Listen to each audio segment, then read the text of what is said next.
Good morning students. आज हम रूपक अलंकार के बारे में पढ़ेंगे, जहाँ रूप एवं गुण की अत्यधिक समानता के कारण उपमेय में उपमान का आरोप कर अभेद स्थापित किया जाए, वहाँ रूपक अलंकार होता है। अर्थात कविता की जिन पंक्तियों में उपमेय और उपमान का प्रयोग है, लेकिन उस उपमेय और उपमान दोनों में रूप एवं गुण की अत्यधिक समानता के कारण, अर्थात उन दोनों में इतनी समानता है कि उपमेय में उपमान का आरोप कर दिया जाता है और आरोप करके अभेद स्थापित किया जाए। अभेद का मतलब है, भेद मतलब डिफरेंस, अभेद नो डिफरेंस, अर्थात उपमेय उपमान में बिल्कुल भी अंतर नहीं होता है। अत्यधिक समानता के कारण दोनों में अभिन्नता पाई जाए कि उन दोनों में कोई भी भिन्नता नहीं है, तो वहां पर रूपक अलंकार होता है। उपमेय और उपमान दोनों शब्दों के बारे में हम उपमा अलंकार में पढ़ चुके हैं, फिर भी मैं संक्षेप में बताना चाहूँगा। उपमेय क्या है कि वह वस्तु या व्यक्ति जिसका वर्णन किया जाता है उपमेय कहलाता है। उपमान क्या है, जिस प्रसिद्ध वस्तु या व्यक्ति के साथ उपमेय की समानता बताई जाती है या तुलना की जाती है, यानी जिस व्यक्ति, प्राणी या वस्तु के साथ तुलना की जाती है उसे उपमान कहते हैं। रूपक अलंकार में उपमेय उपमान दोनों होंगे, लेकिन इसमें साधारण धर्म और वाचक शब्द नहीं होंगे। यानी उपमा अलंकार में हमने पढ़ा था कि उपमा अलंकार के 4 अंग थे। उपमा अलंकार के 4 अंग होते हैं: उपमेय, उपमान, साधारण धर्म और वाचक शब्द। यहाँ ये कहा गया है कि रूपक अलंकार में साधारण धर्म और वाचक शब्द नहीं होंगे। अब प्रश्न उठता है कि साधारण धर्म और वाचक क्या है, तो ये भी हम उपमा अलंकार में पढ़ चुके हैं, फिर भी मैं बताना चाहूँगा कि साधारण धर्म, उपमा अलंकार के उदाहरण में हमने पढ़ा था कि दूध सा सफ़ेद चोक। यहाँ सफ़ेद शब्द क्या है, साधारण धर्म है। दूध उपमान है और चोक उपमेय है। उपमेय और उपमान दोनों में ये समान रूप से है, तो सफ़ेद यहाँ साधारण धर्म है। और वाचक शब्द जो सा शब्द लगा, दूध सा सफ़ेद चोक सा, वो वाचक शब्द है। तो यहाँ ये बताया गया है कि रूपक अलंकार में साधारण धर्म और वाचक शब्द नहीं होते हैं। ये इसकी पहचान है, और उपमा और रूपक अलंकार के अंतर को स्पष्ट करने के लिए मैं बता रहा हूँ। अगली बात इसमें यह है कि उपमेय और उपमान के मध्य प्रायः योजक चिन्ह का प्रयोग किया जाता है। कहने का अभिप्राय यह है कि उपमेय और उपमान जो है उन दोनों के बीच में प्रायः है, क्या लिखा है, प्रायः है, न कि हमेशा योजक चिन्ह अर्थात हाइफेन का प्रयोग किया जाता है। मतलब ये जरूर नहीं है कि योजक चिन्ह लगा ही हो, 100% ये बात सही नहीं है।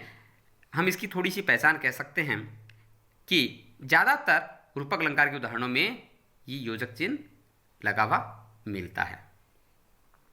अब आप कहेंगे कि ये योजक चिन्ह तो उपमा अलंकार में भी था, लेकिन अंतर को समझिए। उपमा अलंकार में जो वाचक शब्द था सा, सी, से, उसके जस्ट पहले था, न कि उपमेय और उपमान के बीच।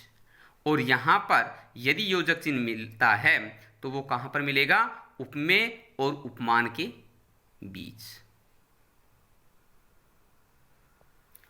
अब हम इसको उदाहरण के माध्यम से समझेंगे। इसका बहुत ही प्रसिद्ध उदाहरण है, मैया मैं तो चंद्र खिलौना लई हूँ। यहाँ भगवान श्री कृष्ण अपने बचपन में मैया यशोदा से कह रहे हैं कि हे मैया, मैं तो चंद्र खिलौना लूँगा। अर्थात भगवान आकाश में चंद्रमा को देखकर और अपनी मैया से चंद्रमा को लेने के लिए कह रहा है। चंद्रमा को वो खिलौना मान रहे हैं और चंद्रमा को खिलौना समझकर और अपनी मैया से लेने के लिए बोल रहे हैं कि चंद्र रूपी खिलौना। यहाँ चंद्रमा यहाँ उपमान है और खिलौना यहाँ उपमेय है। यहाँ उपमान को उपमेय मान लिया गया, तो यहाँ रूपक अलंकार है। नेक्स्ट, चरण कमल बंदौ हरि राई। हरि नाम है भगवान विष्णु की, भगवान विष्णु की वंदना की जा रही है। उनके चरणों की वंदना करते हुए कहा चरण कमल, चरण रूपी कमल, अर्थात चरणों को कमल मान लिया गया है। चरण यहाँ उपमेय है, कमल यहाँ उपमान है।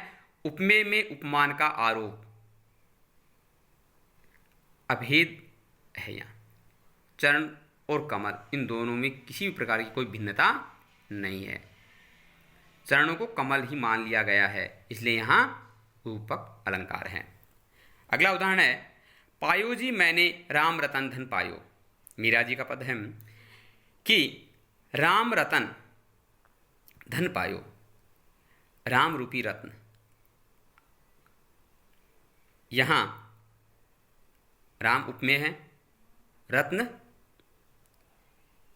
उपमान है, और उपमेय और उपमान में अत्यधिक समानता के कारण यहाँ रूपक अलंकार है। अगला उदाहरण है, शशि मुख पर घूंघट डाले अंचल में दीप छिपाए। शशि मुख, शशि मुख चंद्रमा और मुख में मुंह है, चंद्रमा रूपी मुख। तो यहाँ भी उपमेय और उपमान में अत्यधिक समानता के कारण रूपक अलंकार है। अगला इसका उदाहरण है, सुख चपला सा दुख घन में उलझा है चंचल मन कुरंग। सुख को किसके समान बताया है? चपला सा। चपला नाम है, चपला विद्युत दामिनी अर्थात आकाशीय बिजली। कि आकाशीय बिजली क्षण भर के लिए दिखाई देती है और फिर गायब हो जाती है। ठीक उसी प्रकार सुख भी क्षण भर के लिए आता है और चला जाता है। दुख घन में, दुख रूपी बादल में, घन में बादल में उलझा है चंचल मन कुरंग। कुरंग अर्थात हिरण। जो चंचल मन है उसको हिरण बताया, चंचल मन रूपी हिरण उलझा है। तो यहाँ दुख घन और मन कुरंग, यहाँ पर दोनों जगह रूपक अलंकार है। अगला इसका उदाहरण है कि उदित उदयगिरी मंच पर रघुवर बाल पतंग विकसे संत सरोज सब हरसई लोचन भृंग। बहुत ही सुंदर पद्य है, तुलसीदास जी द्वारा रचित रामचरितमानस से ये पद्य लिया गया है कि उदित उदयगिरी मंच पर, कब का वर्णन ये? महाराज जनक द्वारा सीता स्वयंवर के समय का, कि वहाँ पर मंच पर धनुष उठाने के लिए श्री राम चढ़े हैं। कि उदित उदयगिरी मंच पर, कि ऐसा लग रहा है कि उदयाचल रूपी मंच पर रघुवर अर्थात श्री राम, बाल पतंग अर्थात सूर्य, कि ऐसा लग रहा है जैसे उदयाचल पर्वत पर सूर्य उदय हुआ है। कि उदयाचल रूपी मंच पर श्री राम रूपी सूर्य उदय हुए हैं। विकसी संत सरोज सब, सारे संत रूपी कमल खिल उठे हैं। हरसी लोचन भृंग, लोचन मीस आंख, भृंग मीस भौरा, नयन रूपी भौरे हर्षित हो गए हैं।